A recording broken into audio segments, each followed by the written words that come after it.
Hello and welcome to the World of Intelligence, an open source intelligence podcast brought to you by the Jane's Intelligence Unit. For more information on how we can help with OSINT training and development, go to janes.com/OSINT training. We have with us today Eliot Higgins from Bellingcat. Hello.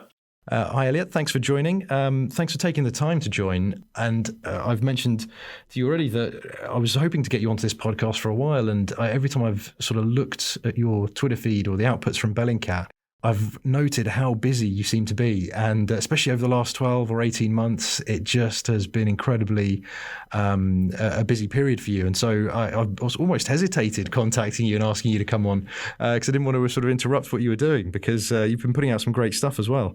It would be great just to get from your perspective a little bit of information, especially for those of the people listening who have perhaps heard of Bellingcat but maybe don't know much about it. I mean, I'm sure there'll be lots of people listening to our podcast who know all about Bellingcat and know what you guys are putting out, and I'm probably more interested in getting a sort of behind-the-scenes take from you of how you guys do what you do. But for those who aren't familiar with it, it would be great just if you could kick off with a bit of an introduction to yourself and Bellingcat and describe, what Bellingcat is and what you do. So Bellingcat is, it's a bit hard to define. We're often called a open source investigation collective, which basically is a nice way of saying that we do a lot of open source investigation and we have a team of volunteers and a team of staff members. I think one thing that makes Bellingcat somewhat unusual is that we do a lot of our work with crowdsourcing. So often, because we have a kind of big audience that's kind of online and interested in our work, we can kind of crowdsource a lot of our work as well. So we have the advantage of being able to do the kind of open source investigation side of things, but also take advantage of this kind of big resource we have by putting stuff out there and seeing what people come back with. It launched in 2014, just before MH17 was shot down in eastern Ukraine, and that ended up being one of our first really big stories. And back then Bellingcat was just kind of me, about £50,000 I crowdfunded, and now we're a fully registered charity in the Netherlands with 19 staff members and a team of volunteers, so we've expanded quite dramatically from where we started off with. I mean, it's been an incredible story. Maybe prior to Bellingcat, you could give us a bit of a taste of what you were doing yourself in terms of your background in this sort of field of open source intelligence. I think you've described it very neatly as well in terms of what Bellingcat does as a collective. And I'll come back to that if I may in a bit. But yeah, if you could give us a sense of what you were working on before, because you'd built up quite a profile in the open source intelligence space even prior to Bellingcat, and it would be maybe an interesting insight for some of our listeners to know a bit more about what you did prior to that. Well, back in 2011, I was kind of working in a completely different area. I was doing kind of admin and finance work for various companies. But I was very interested in all this information that was coming from the conflict in Libya, and I was kind of spending time online arguing with people about it. And a lot of it came down to whether or not stuff could be verified to be true. But back then, this is 2011, you didn't have, hordes of people geolocating videos and photographs like you do now. So I just kind of looked at one of the videos and thought, well, maybe you can see these things on a satellite image, and looked at Google Maps and hey presto, there it was. And I kind of stumbled into kind of what we now all call geolocation, but back then it was kind of just me on the internet kind of doing stuff. And then in 2012 I started a blog called the Brown Moses blog, which was named after a Frank Zappa song I had used as an online pseudonym for a while, and I kind of just started it just so I had somewhere to put my thoughts on these kind of videos I was finding. And at that same time, Syria was kind of escalating as a conflict, so I started looking at videos coming from there, and over time I kind of built my knowledge of what these videos were showing. I taught myself and in consultation with arms experts eventually about all the different weapons that were being used. So in that first year I kind of focused a lot on the arms and munitions in the conflicts, but then in early 2013, my first really big story that reached kind of more of the mainstream was when at the start of 2013 I identified some very unusual weapons that started appearing in the hands of the rebels in the videos they posted online. And that led to the New York Times picking that up and discovering that it was signs of a secret Saudi smuggling operation to the rebels in the south of Syria. It was the first time that there was kind of really solid evidence of that, and the fact that it was video evidence that the rebels themselves had posted online of what was meant to be a top secret smuggling operation, I think caught a lot of people's attention. And then over 2013 and the first half of 2014, I did more looking at things like the August 21st, 2013 Saudi attack in Damascus, kind of other stories, to do with Syria. And then in 2014, I wanted to launch a new website, and that became Bellingcat. It's amazing. And I think what's been particularly incredible in the work that you've done has been that ability, I think, to break stories. And I think that's obviously what's gathered and garnered a lot more attention for you from the mainstream media and publications like the New York Times, etc.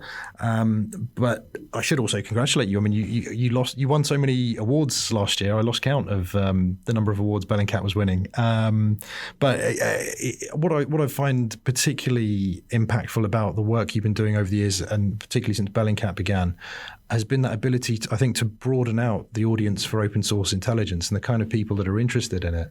I mean, as you're aware from the Jane's perspective, we approach it very much from a sort of traditional defense perspective of open source intelligence being a complement to other types of intelligence, but it not perhaps being seen in the way that you've presented it, I think, in conjunction with, and looping back to what you mentioned earlier about crowdsourcing, the kinds of people you can get involved in doing investigative research. So for me, I find when I'm looking at and reading the output that you're producing, it's almost hard to define sometimes, or it's hard to put it into one box or sort of some of the traditional definitions of open source intelligence we might have had, because you're crossing so many boundaries into journalism and into crowdsourcing.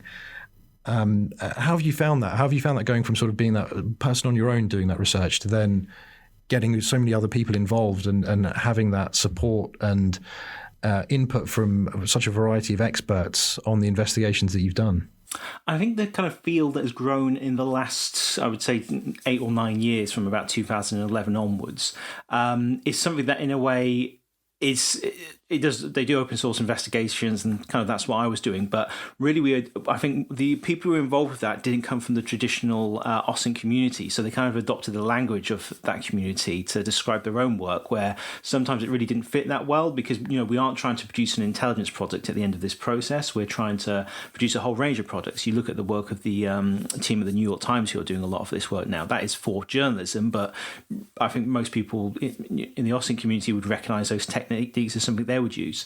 We've spoken a lot with various people who've been involved with this field, and there is a kind of community now from a kind of human rights perspective who are involved with bodies like the International Criminal Court and IIIM on Syria, who are kind of reviewing the language that we use to describe what we're doing, because we don't want to describe it really as OSINT, because it then puts the kind of weight on the intelligence side of it. So I think the term we've all settled on as a group is online open source investigation, which can be part of OSINT, but it focuses more on the fact that this is open source, it's online, and we try and make that definition quite clear. So that community has in a way grown separately from the more traditional OSINT community, even though there's an obvious amount of overlap. But from there you get people from a whole range of different backgrounds. And when I started the Brown Moses blog, I was kind of, because I was just like some random person on the internet, I wasn't seen as belonging to any particular, area of expertise. I wasn't someone who was considered a journalist or an OSINT person. I was just some blogger on the internet with a funny name blog. So I think from there, for me, it's always been about actually connecting with these different communities and actually connecting them to each other, because I think the big part of this work is having a network, and it's not just a network of experts talking to each other, but also a network of just normal people. Like we have, our followers on Twitter who sometimes get involved. I mean, that's been very powerful with the Europol Trace and Object Stop Child Abuse campaign, where Europol asked to identify members of the public, to identify objects they'd taken from abuse imagery. And they were sharing this on social media, but because Bellingcat has such a large audience, I thought we can amplify this. And thanks to that, it was very successful. That's a really interesting example, because we've been delivering open source intelligence training at Jane's for over 10 years or so, but mainly into sort of government and military agencies, those kinds of bodies who want to learn more about how to make use of open source information, which, if they're not using, then they potentially are missing out on things which could give them interesting insight into what's happening in different parts of the world. What I think is always slightly difficult for them is, we get, as an example, we get people coming along to our training courses and they'll say something like this to me, which will be, have you seen the really cool stuff that Bellingcat do? And I'll say, yeah, they do some amazing investigations. And they'll say, can you teach us to do that? and I always say, I'd love to, but there's more, it's not an individual task. It involves a network. It involves crowdsourcing. It involves quite often pooling together expertise. And I think it's really encouraging that you're able to use that capability, that network, that outreach to help in cases like the one you mentioned from Europol, where those investigations are so potentially wide-ranging and difficult for any kind of single body to handle, that you're bringing together all of that attention and expert understanding and knowledge to have an impact. It's fantastic work. Did you have them reaching out to you, or did you go to them and say, actually, we can help you with this? Well, initially, we just saw what was on social media and we started sharing it. But we've also been using a platform called Check, which is produced by an organisation called Meaden. And it allows you to basically share kind of one open source object, a photograph, a video, whatever it may be, and then set a verification task for it. And then we were putting these items on there and kind of directing people there to include their comments. So we kind of structured it a bit more so people could get involved, see what people are saying without having to rely on Twitter as a medium for that, which really isn't ideal for this. What happened then is about 9 months into it, Europol reached out to us directly and asked to kind of talk to us about it, and they were kind of very pleased with the results because it had increased, the tips they were getting. I think it's now led to several arrests and children being rescued as well. So it's had an actual impact. But they wanted kind of advice on to discuss how they could do this better in a way, and they said, could we thank Bellingcat directly? And I said, don't do that, because then you get all the nutters who hate Bellingcat kind of going after you for it, which is a sad fact of life. But one thing we're doing now with Bellingcat is we're working to redesign our website. We're hoping, the aim is at the moment is to have a volunteers section where we can be a lot more organised about getting people involved, because we always have people saying, how can I get involved? And it's very difficult to get people involved when there's trust is a big issue. It's like we just can't invite every single person in to become part of a big Slack team because we don't know who's who. So it takes a while to build that track, and especially now we've had so much attention from the Russian Federation in particular. That's particularly difficult. But we want a place where people can go and actually contribute. So by having this volunteers section, we'll have a place for them to go. And alongside that, we've got this very popular document that's online at the moment. That's a list of basically all the open source investigation tools we can find organised. But it's a Google Doc, and we want to actually move that onto our new website. So if you read a Bellingcat article and you see a tool being used, you'll be able to click on that tool at the end of the article, and it'll take you to a page where there's lots of examples of the tools being used, case studies, guides, and external links to make it easier for people to find and use open source investigation related tools. Because I think it's really, with open source investigation, it's about having a toolbox and knowing how all the tools work. And then when you approach a problem, you have a variety of ways approaching it. And when we do our training workshops, that's what we try and teach. We usually start with quite basic stuff, but the point is that we're trying to build people's understanding of every tool. So when we start setting more and more complex tasks as part of these workshops, they actually kind of say, I can use this, this, and this, and then come up with a solution. It's really interesting you mentioned tools, and something we've discussed on previous podcast episodes is when we are delivering training, you do get people coming along and saying, can you just show us all the good tools? And it'd be great to get your thoughts on this, but I think the way that you're presenting it and the way that you're presenting case studies on the Bellingcat website is really useful, because it's not just about the tools themselves. You've got to be able to put it into a workflow and think about when you can use those tools and when they're going to be useful, when they'll be appropriate, and which ones to pick. And I think that's often the challenge. It's do you find that in terms of either the training you deliver or working with others at Bellingcat, that as much as you can have lots of great tools out there, sometimes there's not always the understanding of when and where you might use them? Yeah, I think as well that often people come to us and they might have a tool they've designed and they are trying to design a tool. I've noticed less people are doing this, but a tool that kind of tries to do every open source thing. It says, okay, this is going to help you verify an image. It'll look up 20 search engines and do all this stuff, and then no one ends up really using them, because often when you're doing an investigation, you know through experience which are the most effective tools to find your route to the solution. And if one tool doesn't work, there's 3 others that could do something similar. So we published a couple of weeks ago an article about the different search engines and the reverse image search capabilities. Oh, yes. Because most people know about Google reverse image search, but there's also Bing we showed off, and Yandex reverse image search. And we made the point that through all the tests we did, the Yandex image search tends to give the best results, but that's probably the one that's known less by everyone. But it's a tool that does the same thing, it just does it slightly differently. So it's educating people about those tools and saying, there's more than one way of doing this. And we do that through our workshops, we do that through writing these case studies, we do that sometimes by doing the investigations and explaining, step by step how we did it as well. I think that's really beneficial. In terms of the work that you're now doing with Bellingcat, obviously you mentioned you've got a growing team and you've got more stable sort of funding sources, etc.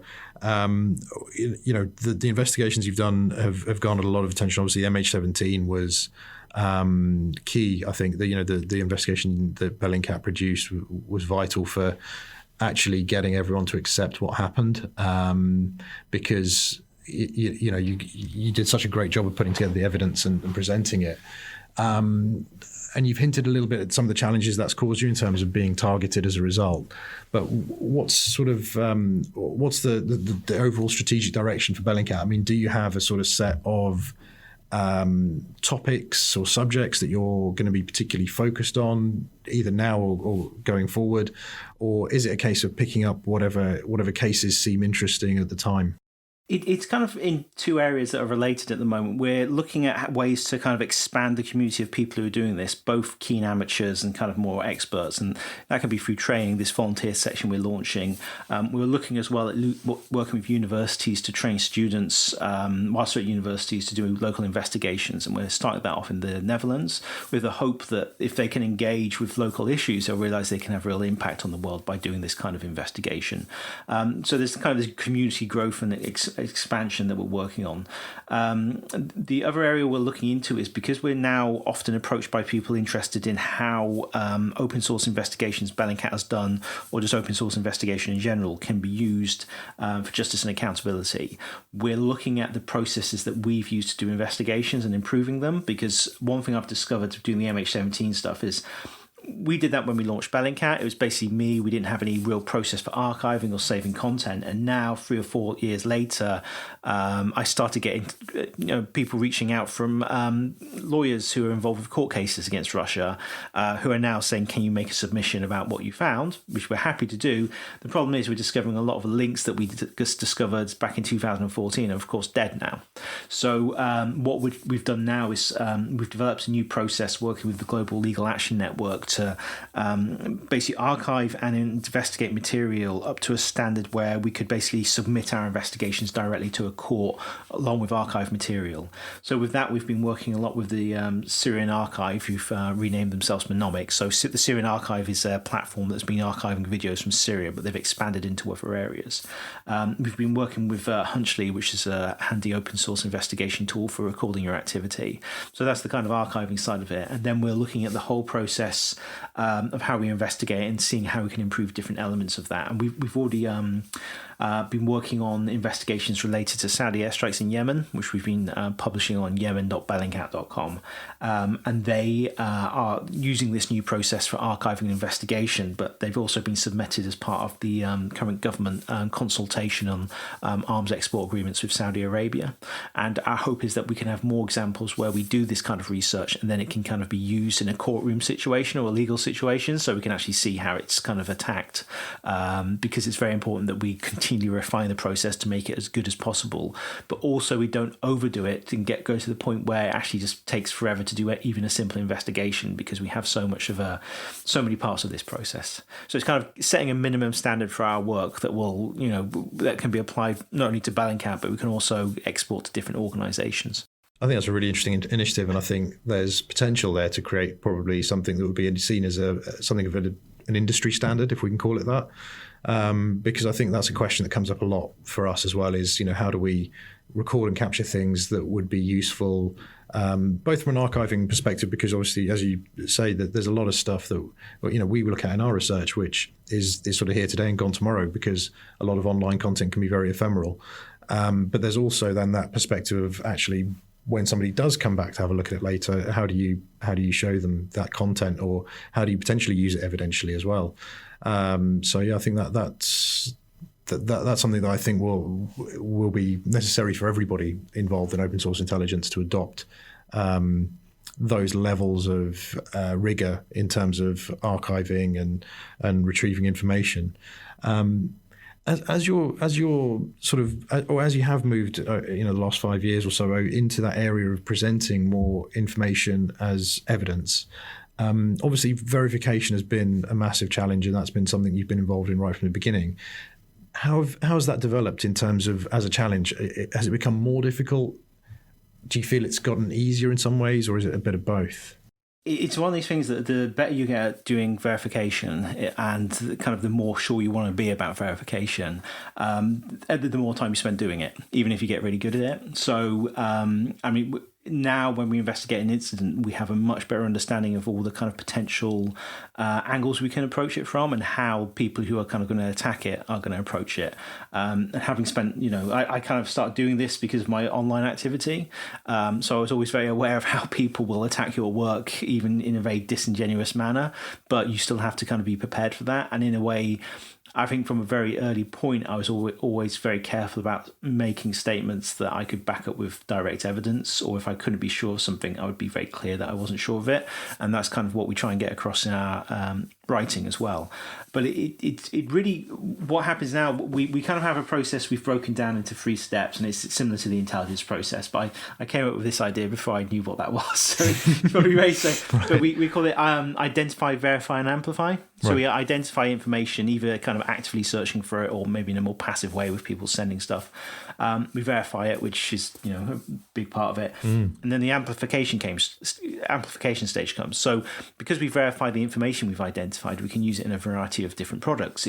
Like with MH17, we wrote dozens of articles, we wrote lengthy reports.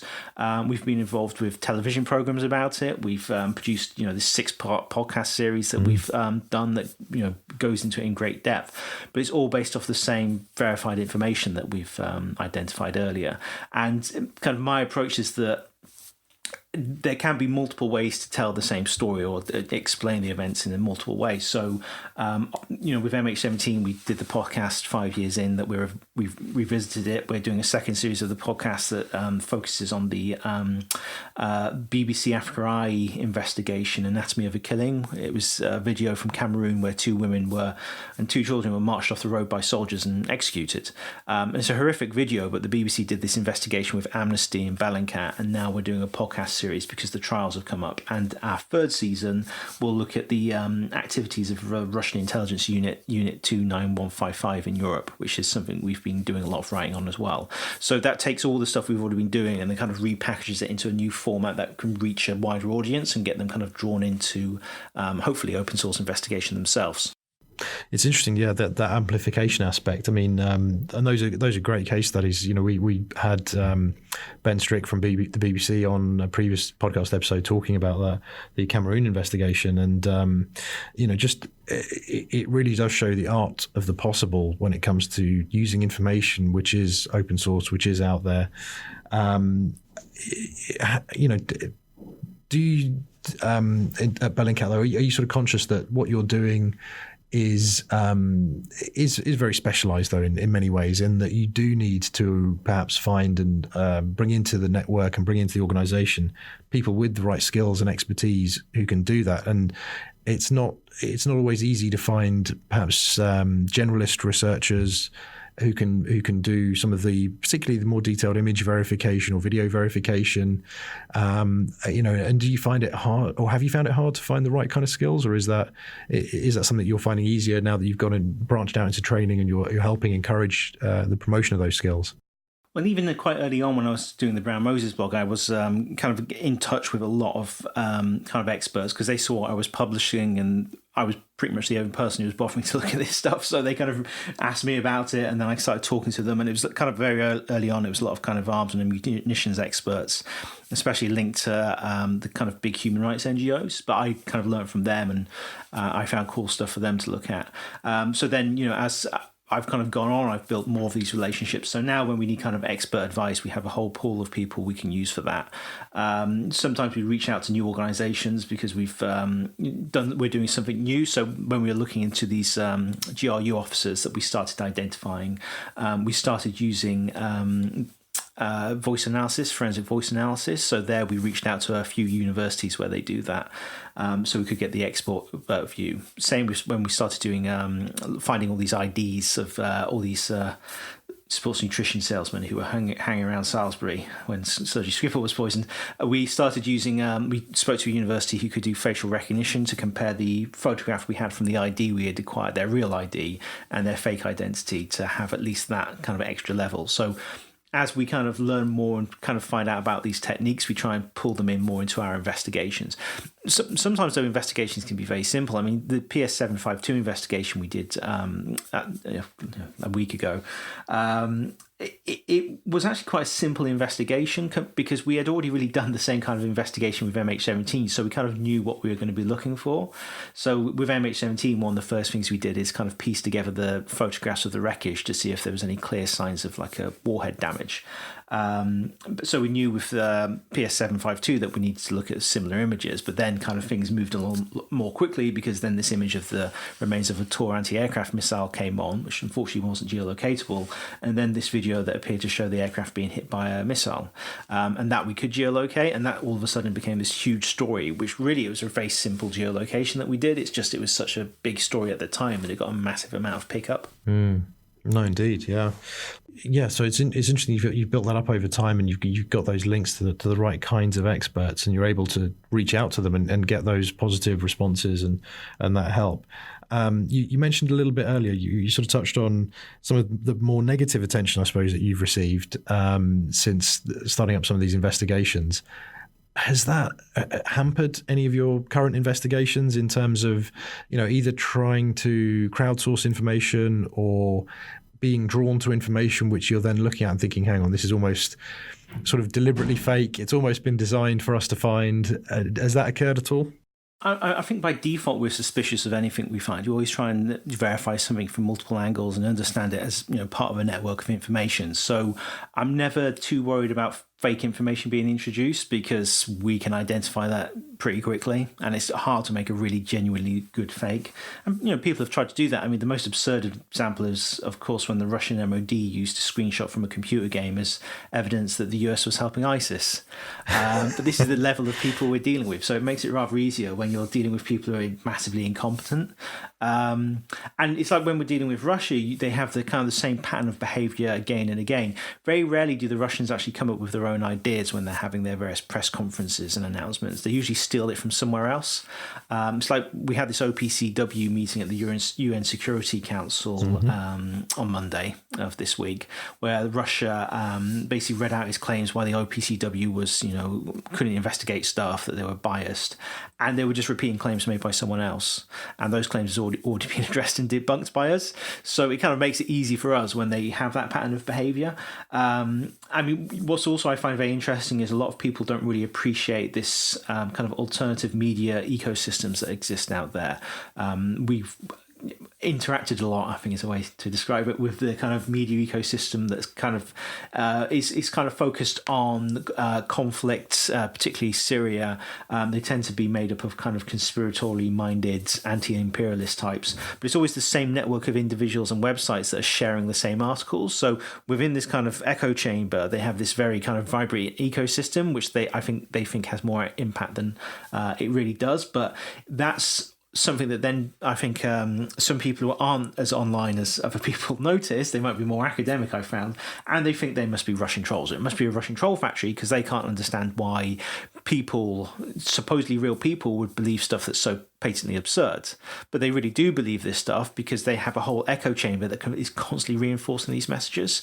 And that's kind of who you tend to have more interactions of. And then, of course, Russia or whoever needs a bit of amplification uses those individuals and sticks them on Russia Today or brings them to the UN to talk about why the white helmets are all Al-Qaeda and those kind of things.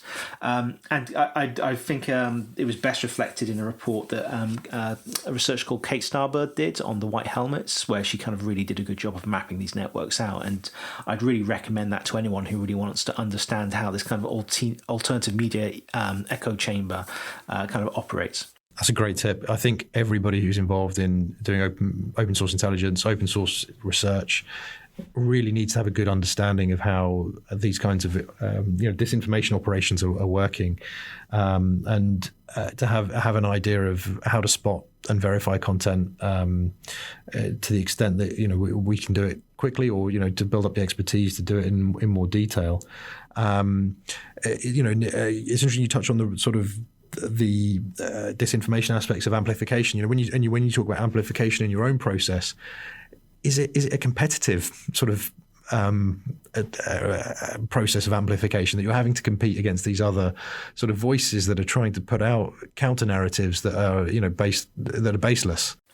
I think there is sometimes, often you have to recognise that some of the people who are making the most noise are getting the least attention. And sometimes it's the people themselves who are promoting these counterclaims who are actually doing the most damage to them. The OPCW thing being a good example. I think the two leakers, this Ian Henderson and this mysterious Alex figure, did the worst possible thing they could do to their reputations by first approaching this kind of working group on media and propaganda on Syria, whatever they call themselves, which I think anyone who knows about chemical weapons in Syria probably knows about them and probably has a very low opinion of them, unless they're part of this kind of alternative media echo chamber. So when people are going, why won't the mainstream media pick this up? It's because the leakers have chosen to go to the least credible people possible in the eyes of the mainstream media. So in a way, they can kind of completely undermine their own messages by the fact of who they are. But it is something that I think you kind of have to pick your battles, because especially now Bellingcat is more well known.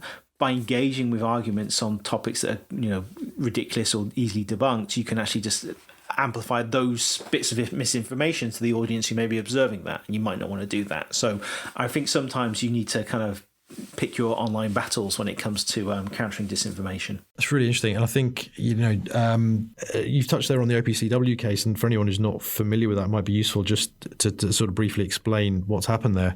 Because I've sort of followed it a little bit, and, we've covered chemical weapons incidents in some of the research that my team have done over the past year looking at Syria. But yeah, did you want to just sort of briefly explain that example of trying to counter somebody else's disinformation? Yeah, so over the past year, two leakers, former staff members at the OPCW, have published documents that they claim undermined the conclusions of the OPCW fact-finding mission on the Douma chemical attack. One set of documents was an engineering report by someone called Ian Henderson, which made various claims where he basically said it can't have been a chemical attack. But then this guy, Alex is his pseudonym, he's several months later publishes emails from the OPCW, which he claims shows a cover-up. This was reported by Peter Hitchens in the Mail. I think Robert Fisk did some stuff on it. So it kind of, more than other cases, it kind of went into a bit more into the mainstream, although it really didn't. The problem is these documents are very complicated, and unless you have a real in-depth understanding of what the OPCW has published and other details, you wouldn't really understand that. For example, some of the concerns raised by these two figures were actually addressed in the final OPCW report, and there's kind of lots of issues. We've done articles on Bellingcat where we've really gone in depth into both of these links and kind of looking into the claims they're making. And there's significant issues with both. But the people who want to discredit the OPCW, who want to discredit the claims that the chemical weapons have been used in Syria, don't really care. They're really they're more about the impression that something dodgy is going on at the OPCW rather than the facts of what's actually going on at the OPCW, because their agenda is to attack the OPCW. And like we had, this week we've had Russia at the UN Security Council bringing these claims, using them to attack the OPCW at the UN Security Council. But within that, the claims they're making are ones that we've kind of addressed and debunked, but it doesn't matter. It's the noise, it's the sound of the noise they're making which is important to them, not actually what those noises mean. Yeah, no, it sounds like a typical sort of example of when they're trying to basically use bluff and bluster to sort of cause people to doubt the OPCW when there's nothing there to it, right? And it just sort of reinforces the case, as you say, that actually that there isn't a case against it, and they sort of shoot themselves in the foot ultimately. But it does enough, I suppose, in the short term to create to serve their agenda. So it almost doesn't matter to them the quality of the disinformation they're putting out. It's just putting out it's the quantity almost, really, isn't it? To an extent, yeah. I mean, often this stuff bounces around the kind of alternative media ecosystem and has no real impact. But this was a rare example where, because I think in particular what Peter Hitchens wrote on the Mail as he was kind of cosplaying Seymour Hersh about there being this is just like the dodgy dossier that led to the Iraq War. It's not at all, but it makes a really good headline when you stick that on a website. And Peter Hitchens' knowledge of chemical weapon use in Syria, like much of these people, is extremely limited. It usually only refers to the kind of really big, well-known chemical attacks, not the dozens, if not hundreds of attacks that occurred with no one really taking any notice of them, because they aren't really engaged with the topic in any serious way. They're just, full of bluster. They want some nice headlines. They want to make their point, and they want to attack the OPCW.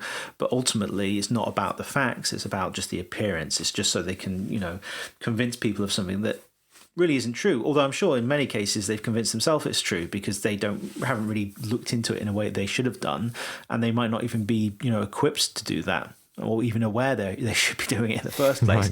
No, for sure. And so, in terms of the sort of moving on to think about the kind of work that you're doing at Bellingcat, the types of information that you're using, and the research you're able to do. One of the things or topics that we've been picking up in some of our podcast episodes has been around the question of, is it getting harder? Are you finding that as more and more of the people you might want to investigate become aware of what you can do with their information, that they're starting to get more security conscious, they're starting to not post as much information online? And in relation to that, are you finding that some of the online platforms where we might find useful information, from our perspective at Jane's, certainly we found that some of the social media platforms, etc., are getting harder to access in many ways, and that there's a stronger move towards privacy of online information now. So again, is that something that's affecting your work at Bellingcat? I think the biggest effect does come more from the social media companies rather than the users themselves, because we can look at a whole range of subjects. Whilst we focus a lot on, Syria and Russia, we, look into other areas. And these are often in countries where people have never heard of open source investigation, and they don't know if they should be, not publishing their entire lives on their social media accounts. But what we found is actually the social media companies, as they've tried to crack down on the abuse of their platforms, either through, the way data is being used or through violent content and extremist content being shared, it actually makes it more difficult for us to do investigations. And one thing that's been quite interesting for me is how the ICC has become more interested in using open source, and at the same time the sources they might be using would get shut down before they could actually open in an investigation and preserve those sources.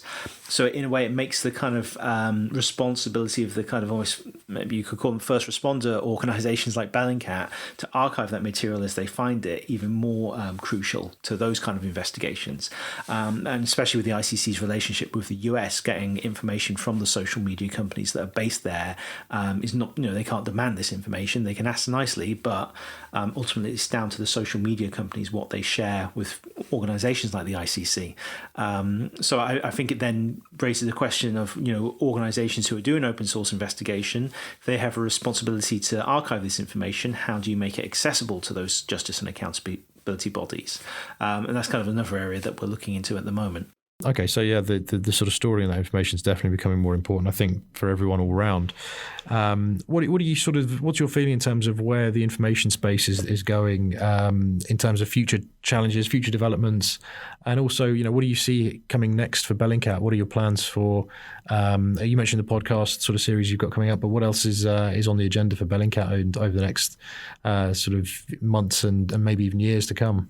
So it's hard to predict things with tools, but one thing we're particularly looking into is now we're doing all this archiving and collecting all these videos and adding metadata to it. How do we make these data sets more useful? Is there ways to use machine learning to identify objects in them? And that's something that the Syrian Archive has been doing with cluster munitions, forensic architecture. They did a project on Ukraine where they used a system to identify tanks in video footage. And I think we're going to see more and more interesting ways of taking these vast amounts of video and photographic archives and turning it into, using that data in different ways. So I think that's kind of where we're focusing on a kind of development and technology side. As for the activities of Bellingcat, we've got more series of our podcast planned. I'm working on a book at the moment that should be out either late this year or early next year, depending if I finish it. Oh, fantastic. All right. What's the book on? The book is going to be kind of about myself and Bellingcat and how open source has kind of developed from my perspective. Aware that my perspective is not the only perspective, but it's kind of really digging into it, talking about some of our investigations in a lot more depth, and how everything's kind of developed, and particularly focusing on those areas I've mentioned around kind of online communities for good and bad. And then fantastic. And we're also working on a couple of other secret projects that are very major, but will not relate to investigations, but other things. But you'll hear about those soon enough. And we're continuing our investigations. We've still got lots and lots to do on the unit type 29155 that was linked to the Skripal poisoning and other stuff in Europe. So I expect we'll see a lot more on that.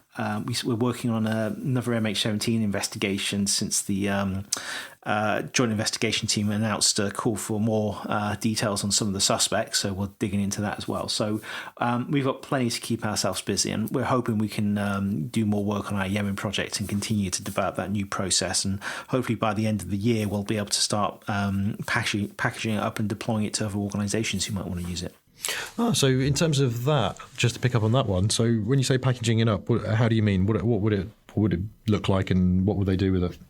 Well, one thing we want to do is make sure whatever we produce is either free or cheap, because we want to share it with organisations who probably don't have much of a budget. We don't have a massive budget, but we've probably got more than some of the organisations who are working on Syria at the moment. So it's kind of laying out the process, both the methodology for investigation and the kind of more technical side of things when it comes to the archiving of the material.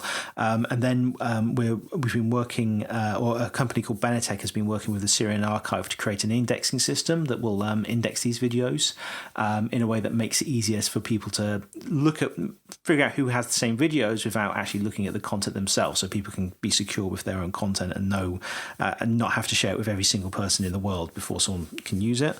So that is also kind of very crucial to kind of developing this process where we can then start setting up people.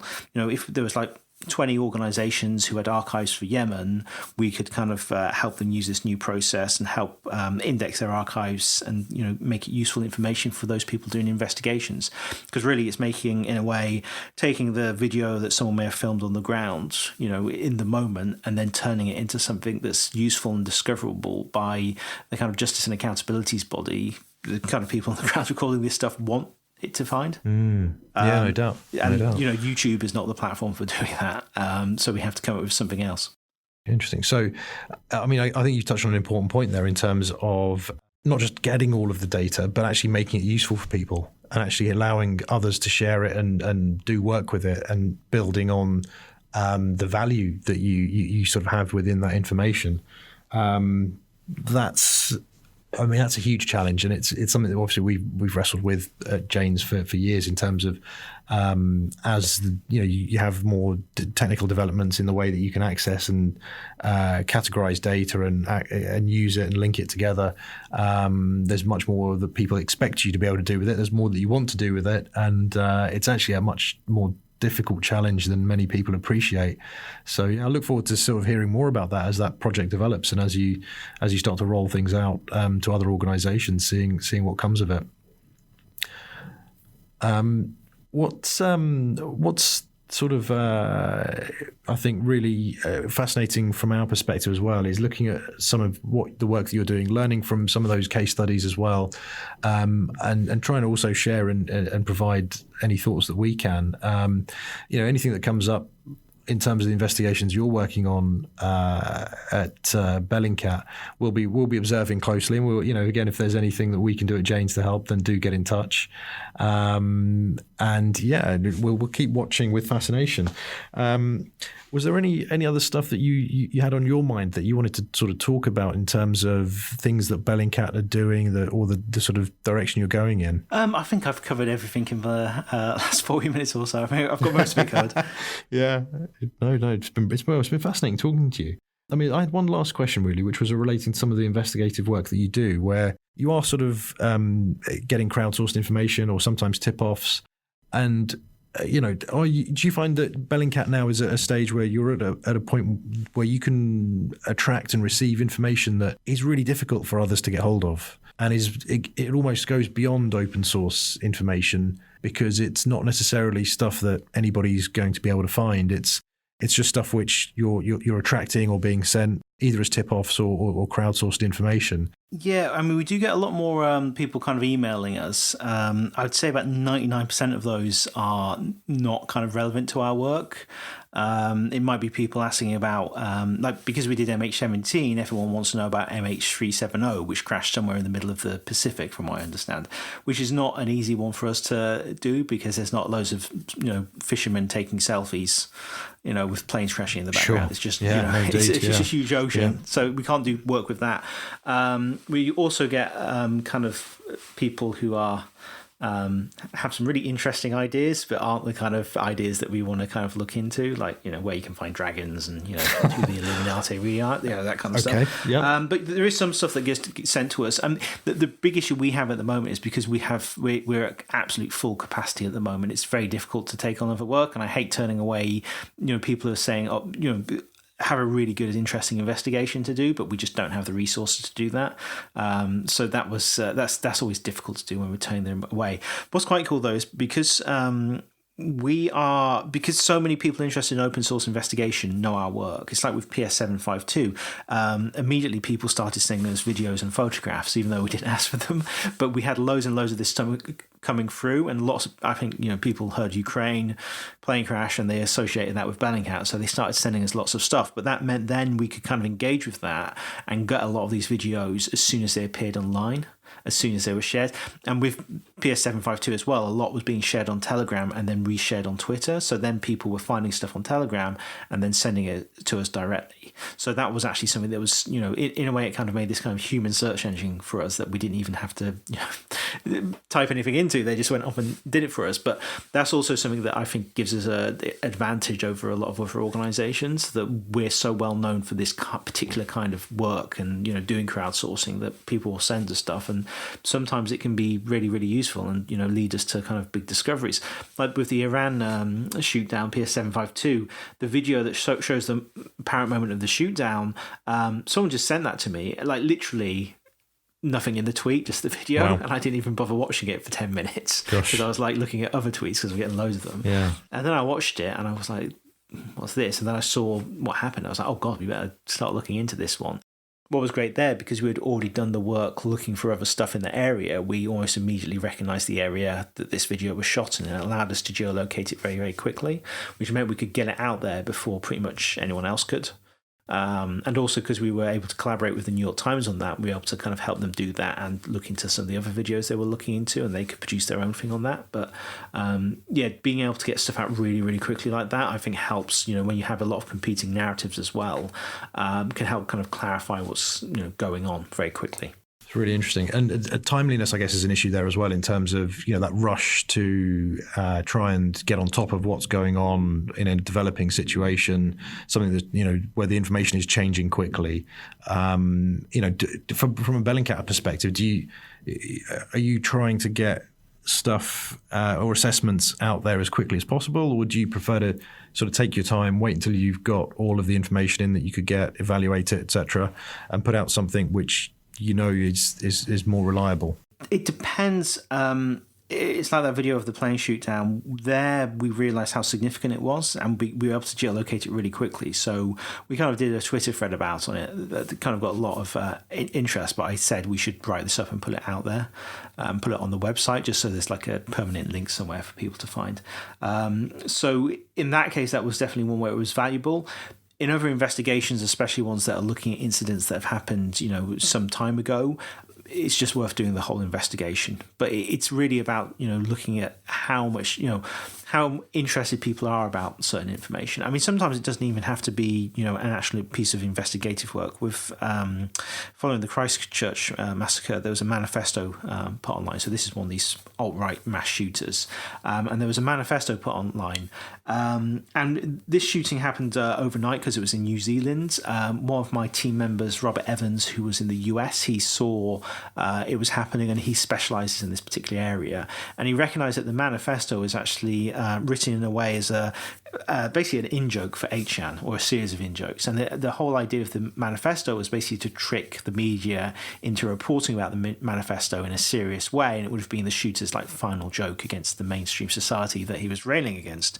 But what happened, because he recognised that, he wrote an article. We got out at 7 a.m. explaining what this manifesto was actually about. And that ended up being hugely influential in the way it was actually reported, because lots of journalists saw that. It was shared very, very widely, very quickly. It was very well read article. And then the reporting on the manifesto basically referred to our work on it and said that this is basically a trap for journalists. And it basically stopped the kind of mass shooter having his final, the last laugh with what happened, rather than tricking the media. It was pointed out exactly what he was doing. And because we could get it out first thing in the morning in Europe, it would gone through the European media before reaching the US media, who also reacted, to our article in a positive way. That's really interesting. Yeah. It's been a really fascinating discussion, and thanks for covering so much ground in terms of the work that you've done up to now and what's happening at Bellingcat, and giving us some insight into how you go about doing the things you do. I suppose one of the challenges you've got still is perhaps managing expectations, where when people see what's possible and what's feasible in some of those cases, they almost expect you to do the same with so many other cases too. Is that something you're also trying to sort of deal with, in terms of saying to people, actually, these techniques aren't going to work every single time? Yeah, the thing is, we only publish our successes. We don't publish all our failures, so it looks like we get it right every time. But there's plenty of stuff we do where we just can't figure it out. So, and I think people kind of see what we're doing and they think, well, if they can geolocate this, they can geolocate this photograph, and often that works. But it's not a magic wand we can wave at stuff to find solutions. That's reassuring, because for a moment there I thought you guys were making it look easy. But no, it's been great. It's been great to talk to you. Thanks for sharing all of those insights and your thoughts on open source intelligence. And yeah, thanks for joining us on the podcast. And hopefully we'll speak to you again at some point in the future. And we'll await the other podcasts you've got coming out, and the book when it eventually hits as well. Thanks for having me on. No problem. Thanks, Eliot. Please leave a rating on Apple Podcasts or on your preferred podcast listening platform. And for more information on how we can help with OSINT training and development, go to janes.com/OSINT training.